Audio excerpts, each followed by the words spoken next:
Itoophiyaatti gaggeeffamaa ture karaa nagaatiin goolabuuf TPLF garee mootummaa wajjin mari'atu hundeessu shaampiyoonaa atileetiksii addunyaa 18ffaa irratti fiigicha maaraatooniin kan mo'atte atileet Gooyititoom Gabrasillaasee nagaan akka jiraatu hawwite. ሁሉም ነገር ሰላሙን እኔ እንድትደሰት waan hundiyyuu nagaatee akka nani gammadee haati koo abbaan koo sirna gadaa Oromoo Walloo kufee ka'e har'a maalirra jira abbaa gadaa dubbisneerra. Tabasaa kanatti bahanii ture gadaa saadaa kan sarkaa kufee Oromummaa Walloo eenyummaa isaa wallaalee gadaa isaa wallaalee amma haala gaariitti sagantichaaf Raawul Balaa isinii dhiyeessaa nu waliin tura.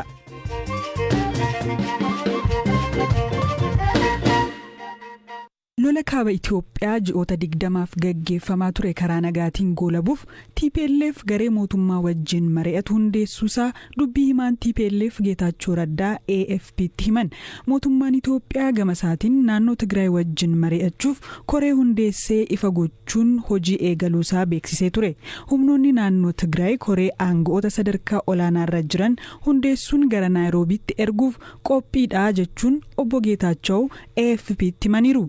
Namoota koree marii kana keessatti hirmaatanii fi baay'inni isaanii meeqa akka ta'e wanti ibsamee jiru. Mootummaan Itoophiyaa marichi kan gaggeeffamuu qabu dursummaa gamtaa Afrikaa jalatti ta'uu akka qabu ibsus aangoonni Tigraay garuu marii gamtaa Afrikaa qofaan gaggeeffamutti akka hin amanne ibsanii jiru. Obbo Geetaachoon akka jedhanitti adeemsa marii hundumaa gamtaa Afrikaatti kennuun isaaniif kan hin liqinfamnee fi mariin akka gaggeeffamuuf dhamaatii guddaa gochaa kan turan pirezidaanti Uhuruu Keeniyaataa maricha keessatti hammatamuu qabu jedhaniiru. Gaanfa Afrikaatti ergamaa addaa gamtaa Afrikaa kan ta'an Olusegun Obasanjoo ministeera muummee Abiy Ahmed waliin michuudha jedhuun gareen TPLF komataa ture. Pirezidaantiin naannoo Tigraay ji'a darbe xalayaa duree gamtaa Afrikaa kan ta'an Maakii Saaliif barreessaniin gamticharraa komii akka qaban ibsanii turan. Paartileen mormitootaa naannoo Tigraay ammoo TPLF qofaasaa uummata Tigraay bakka bu'ee dubbachuuf bu'uura seeraa hin qabu jedhu. Dhimma kanarratti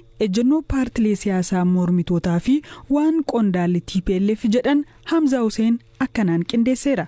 Paartileen mormitootaa naannoo Tigraay sadarkaa naannootti jiran akkaataa waraana naannocha keessatti mudate furuun danda'amuu fi haala bulchiinsa naannochaa ilaalchisuun ibsa ejjennoo waloo baasaniiru. Ibsa waloo isaanii kana keessatti uummanni Tigraay TPLF aangoorra tursuuf qabsaa'e miti jechuun qeeqaniiru. TPLF uummata Tigraay bakka bu'ee mari'achuus ta'e qofaasaa Tigraay bulchuuf bu'uura seeraa yookiin ammoo mooraalii hin qabu jechuun ibsa ejjennoo isaanii keessatti eeran. Waahilli keenya afaan Tigraay Yamaana Nageesh dhimma kanarratti dureewwan paartileen mormitootaa muraasa dubbiseera. Paartii Saalsaawii Wayyaanetti hoogganaa sabquunnamtii kataan obbo Haayiluu Kabbada yaada kana kennan. Dhimmi kun haaraa miti. Bitootessa 2021 irraa eegalee paartileen siyaasaa kan ibsaa turan mootummaa Tigraay bakkatti deebisna kan jedhudha malee TPLF aangootti deebisuu miti. Bulchiinsi TPLF waggaa 30 darbee akka dabalamuuf miti kan qabsoofne. TPLF gama seeraan gama moraaliin rukutamee injifatameeti kan aangoorraa kaafame.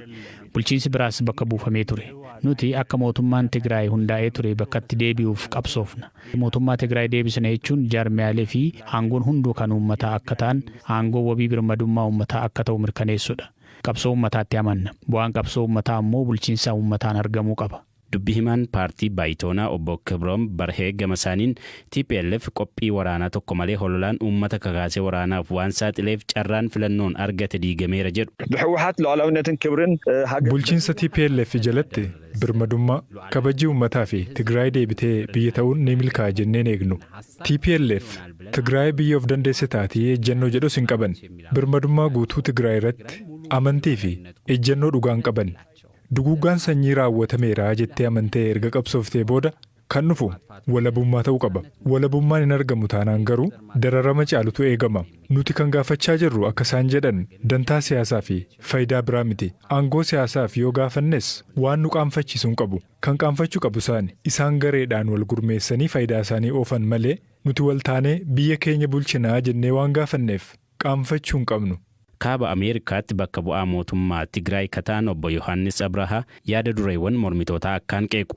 Paartileen mormitootaa kunneen yeroo filannoo irraa eegalanii mootummaa federaalaatiin filannoo seeraan ala jedhame irratti hirmaataa turan ka jedhan obbo Yohaannis tibba weeraraas ta'ee weeraraan booda paartileen kunneen waraana keessatti hirmaachuu eeran. Adeemsa kanaan booda jiru irrattis waliin mari'atanii ejjennoo wal fakkaataa qabatanii akka turan himan. Kun hundi ta'ee darbee garuu paartileen kunneen tasuma ka'anii mootummaa ce'umsaa hundeessina jechuun akka isaan ajaa'ibee BBC'tti himan. Ejjennoo paartilee mormitootaa kana akka mootummaa Eritiriyaa fi mootummaa federaalaa Itoophiyaatiin adda baasanii ilaaluun nama dhiba jedhan obbo Yohaannis. Kun hundi darbee tasuma lafaa ka'anii mootummaa ce'umsaa hundeessuuf gaaffii dhiyeessuun adeemsa sirrii natti hin fakkaatu. Gaaffiin kamuu mala ta'a. Akka adeemsaatti garuu qajeeltoo sirrii irraa maqaniiru jedheen fudhadha. Sababiin isaa gaaffiin kun kan mootummaan Abiy fedhuun tokko Eertiraa fi Isaayyaas gaaffii akkanaa kaasaa turan. Lamaanuu mootummaa diigamedha. Bu'uura seeraan qabu nuun jedhu. Gaaffilee paartilee kanneenii kanarraa adda baasee ilaaluun natti ulfaata.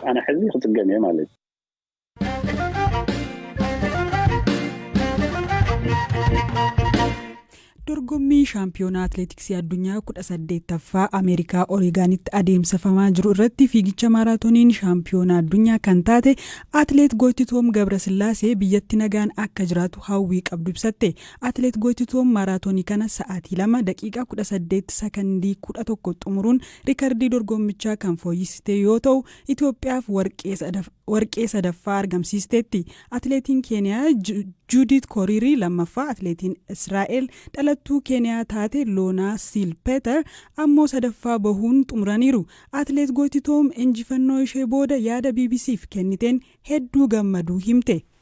Congratulations on your race. How are you feeling? በጣም ደስ ያለኝ Baay'een gammade. Dorgommichi baay'ee gaarii ture. Morkii cimaatu nu lamaan gidduu ture. Ani kiiloomeetira 40 irratti ba'uuf ture yaadni koo sanuma raawwadhe. Yoo hojjette eenyuun iyyuu mo'achuu ni dandeessa. Saffisa isaanirra fooyya'aa ta'e waan hin qabuu fi fiigicha tiraakii irraas waan hin dhufeef saffisa koo geeddaruu ture kaayyoon koo. Isumaan hojiirra oolche. ስፒድ ለመቀየር ነበር ታርጌቴን እና እሱን ያደረኩት። Atileetonni Keeniyaa cimoo ta'uu isaanii kan himte Gootitoom cimtee hojjechuu isheetiin irra aanuu akka dandeesses himteetti.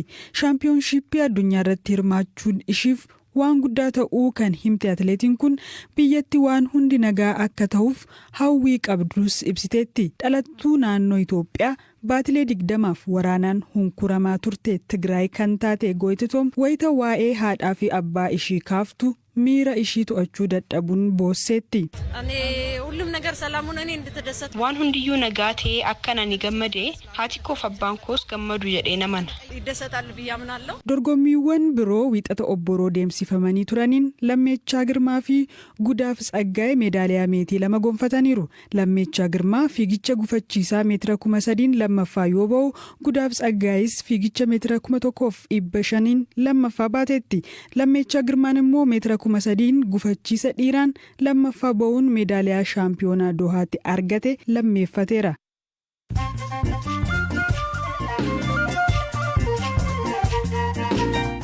Odeessaalee gaggabaabottan darba. Lammiileen Eertiraa dhibbaan lakkaa'aman Itoophiyaa jiran sanada eeyyamaa seera qabeessa too qabnu kaampii keessatti qabamnee jirraa jedhan. Imala amantii Sandaafaarraa gara Finfinneetoo deebi'anii karaa irratti humnoota mootummaan qabamanii gara kaampii baqattoota naannoo Amaaraa jirutti geeffamuu himatu. Gaanfi Afrikaa hongee hamaa barkurnee afran darban keessatti mul'atee hin beekne keessa jirti. Somaaliyaatti uummatni biyyattii walakkaan beela'ee namoonni qe'ee irraa godaananii gandoonni guutummaatti onan jiru. Itoophiyaa, Keeniyaa fi Somaaliyaa keessa hanga xumura bara kanaatti namoonni miiliyoona 20 ta'an balaa beelaaf saaxilamuudha jedha sagantaan nyaata addunyaa. Haalli qilleensaa akka malee ho'uu irraa kan ka'e biyyoota Awurooppaa keessatti abiddi saafaa akka malee babal'ataa jira. Faransaayitti balaan ibiddaa babal'achuu hordofee lammiileen kumaatamaan lakkaa'aman qe'ee isaaniirraa baqataa jiru. Ispeen qofaa keessatti bakkeewwan 20 olitti balaa mudatee to'achuun hin danda'amne.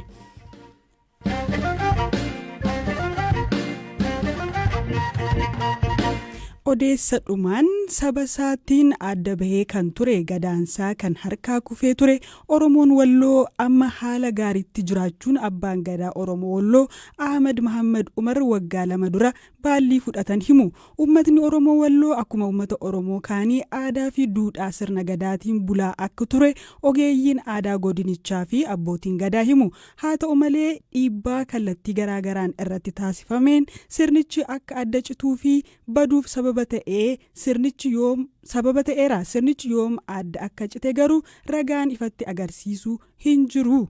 Abbaan gadaa Oromoo Walloo Ahmed Mahammad Umar sirni gadaa Oromoo Walloo bara gadaa Abbee Mansuur adda cituusaa maanguddoota buleeyyii fi hayyootarraa odeeffachuu isaanii himu. Hawaasni bal'aa sirni kun deebi'uusaatti gammaduus himu. Waa'illi koo Habtaamuu Xibabuu isaan haasofsiiseera. Sirni gadaa Oromoo Walloo ammaan tana sabasaa kan adda baheenii ture. Gadaa saadaa kan isa harkaa kufee Oromummaa Walloo eenyummaa isaa wallaalee gadaa isaa wallaalee amma haala gaariitti gadaan jiraatu Oromummaan callaan jiraatu hawaasni baree jala hiriiruu jalqabeera. Namni immoo gadaan faaya Oromoo waan ta'eef eenyummaa Oromoo duudhaa Oromoo waan ta'eef baga nuu dhufe jedhee hawaasni bal'aan itti gammadeera. Kaleessaa fi harri wal fakkaataa hojjenne lafaaf sanii. Mee Oromoo Walloo yeroo sirna gadaadhaan bulaa turetti maal fakkaata ture? Haala duraan ture natti himamee. Oromoo Walloo jaartolee tokkorraa obbaa dhageenyu in ture odaa garaadoo jedhanii bakka ammaa Walloon itti wal qabatu odaan kan amma akka odaa bultummaa adda addaan Oromoon wanni makaatiin adda addaan odaa qabaa miti. Gaafa duraa odaan wanneen sirni gadaa Walloo kun bakkeen itti nade gadaa Abbee Mansuur jedhama. Abbaan gadaa dur biyya kanatti Abbee Mansuur nama jedhamu jedhana Oromoon dura ba'a. Tole bara meeqa yoom akka ta'e hin beekama yookaan waggaa meeqa dura? Amma kun ani yoon tilmaama ta'e malee obbaan dhaga hundinuu tilmaamaa isaa malee obbaa 203 ta'uu danda'a. Amma hangana jedhee murteessee himuu hin danda'u. Bara gadaa isaanii dhaabbatee jechuudha sirni gadaa? Bara gadaa isaanii gadaan isaan irratti badee amma yoo haasa'u warri Oromoo kun hundi isaa dubbii isa gadaa Abbee Mansuur waliin jedhan waan tura haasa'ameef waan tura. Kanaafuu Abbee Mansuur kun gadaan irratti badde kan dhumaanatti fakkaate akka manguddoo fi hayyuurraa dhageessetti. Sababni isaa maaliin beekama? Sababni addatti cituu danda'eef? Beekama. Sababni isaa waan baay'ee jira. Sirna dur turetu waan kana balleessuudhaaf biyya kana weerare. Sababa kanaan baduu danda'eetuma namni garuma bosonaatii fi maal jedhee of qottee jiraachuu barbaade akkas ta'ee kan humna oli nutti hammaate. Warra afaan Amaaraa dubbatu kanattu Amaarummaa kana maal amma kunoo Walloon cinaan tokko yoo laalte amma warra Heemanoo, warra Baabboo, Dirree Roobaa kan jedhu kun amma hin jiraa miti. Jarri sun hundinuu kan mooftii sanitti Oromoo tu'eeni. Hoggaa sanitti bara afaanuma Oromoo dubbata ammuma kanallee raayyaa qobboo keessatti warra afaan Oromoo dubbatu jira ganda Dayyuu jedhamtu bakka Dayyuu jedhamtu keessatti ammuma kana afaan Oromoo dubbatan biyya san keessatti gaara leencaa morma gaalaa fa'aa jechuu jira qarree baddannoo fa'aa kan jedhamu. Kun hundi sirni kun dhiibaa dhufeeti afaan kana balleessaa dhufee ishii keessa kanarratti namni didee sirna kanaaf hin bitamnu jedhee eenyummaa keenya hin balleessinu jedheeti dhiitee eenyummaa isaa kanaaf hin taate malee wanno kan jedhamu tun keenya godina tokko addatti ta'e afeera malee kan lafa bal'aadhaan kana jira. Kanaaf waan hanganaa kana jechuudha wanni inni baduu danda'e sababni isaa. Mee sirni gadaa kun baduunsaa yookaan adda cituunsaa uummata Oromoo Walloo irratti dhiibbaa akkamii qaqqabsiise? Akkamiin miidhe? Sirni gadaa kun baduun dhiibbaa Oromoo irraan ga'eeru guddaadha. Maali yoo jenne eenyummaa ofii kana akka wallaalu godheera. Lamata immoo